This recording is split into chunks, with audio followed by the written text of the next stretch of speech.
whenever I see people actually find some kind of enjoyment from Sam and Cat, it really goes to show that they're diehard iCarly fans or Victorious fans, depending on which show that they prefer the most. It's been 4 years since I talked about Sam and Cat, and taking a break from reviewing an episode from Drake and Josh on iCarly or Victorious for this month at least, I really think that reviewing one of the episodes, which is Magic ATM, is probably the perfect choice onto how this show just isn't really the best when it comes to becoming a spin-off. Sam returns to her apartment only to realize that while Kat was babysitting, she also bought a lot of things from the mall because of an ATM that she came across. Kat takes Sam to a local convenience store where the ATM is located. She sings a song of Take Me Out to the Ball Game but with the wrong lyrics, but types in the code into the ATM, which releases $400 without anyone or any security camera spying on anything of what she did to the ATM. You know, when I tried to look at the positives of the show, when it comes to the fans who enjoy it, with it being a spin-off of Victorious and iCarly, it's difficult to find the positives because the negatives, while Kat takes money from an ATM, really goes to show that the flannelization in the show is obviously unavoidable. Look, the fact that Kat had this mindset into take money off of an ATM for so many times that the limit of the amount of money that she got from the ATM was close to $4,000 is really a bad sign. Especially since that Sam isn't really in on this whole thing, just when they're about to head back to the store in order to get $400 until they got caught. The relationship between Sam and Kat doesn't usually work most of the time while the other character does something bad, while the other character thinks that it's a terrible idea, and it's really odd to actually see that Sam isn't in the whole idea into using an ATM for money. I mean, yes, she did went to the mall with Kat, but at the same time, she doesn't want Wix to go into prison.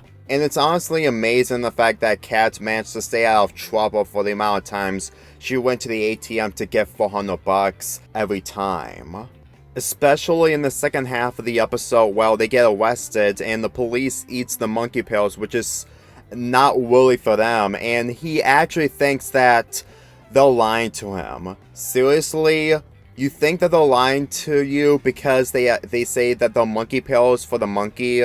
You know, sometimes whether that I completely see scenes like this, they're just doing it for the sake of just having every character not being fully competent of what they're doing. If you ask me, it really goes to show that there's really no reason to arrest Kat into getting herself arrested, all because of the police officer not believing that the pills are actually monkey pills that can put you into sleep.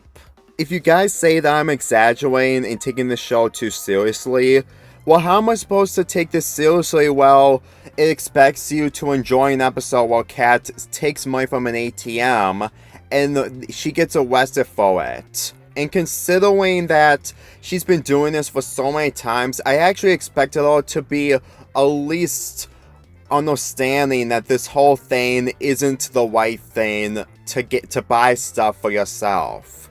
Besides, I've seen so many episodes where the main characters get a lot of money because of something that they didn't know what to handle, and then at the end of the episode, they had to return all the items that they bought, and this ended up happening in this episode, but apparently, there's a criminal in town that is causing crimes, and with the police officer into sleep because he ate the monkey pills or swallowed them, Sam gets out of the police car and beats down the criminal.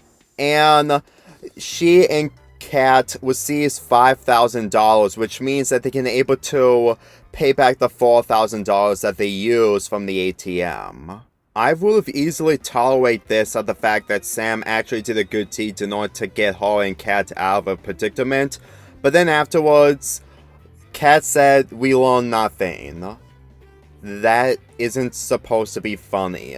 And considering that they didn't learn anything, that stealing from the ATM is an issue that shouldn't be tolerated, then I honestly think that this entire episode, #MagicATM, is honestly worthless. And it's really the sad thing when it comes to some episodes from this show. Well, the production was rushed and they had to force out these episodes in order to make filler episodes. This episode is a prime example of a filler episode for the sake of a filler episode.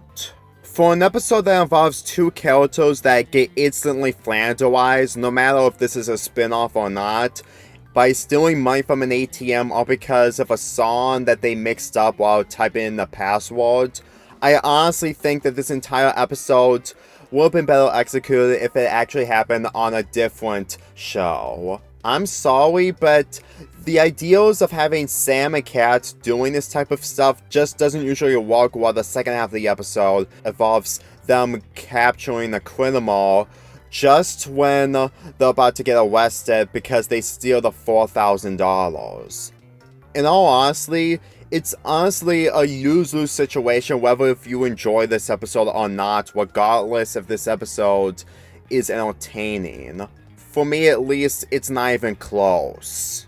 And with the ending when everyone says that take me out to the ball game, and then at the end, Sam said that's not how the song goes.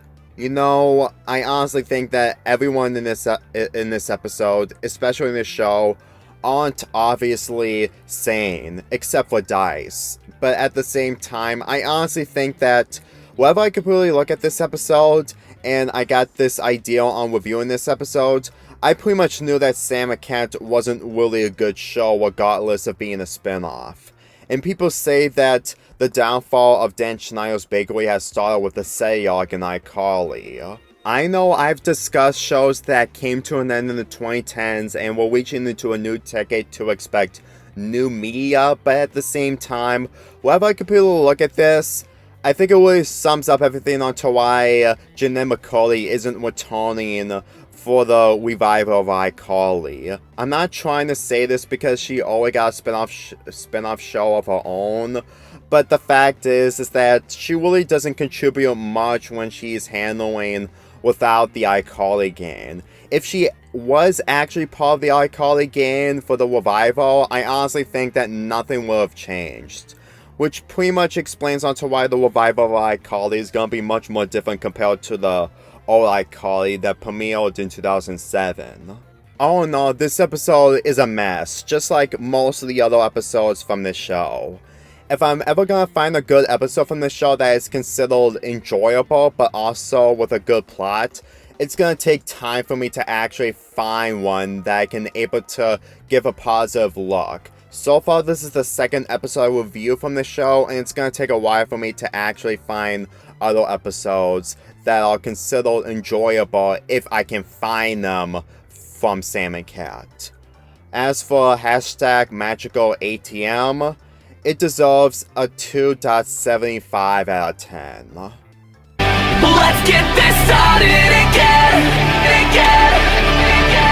Me and my whole crew.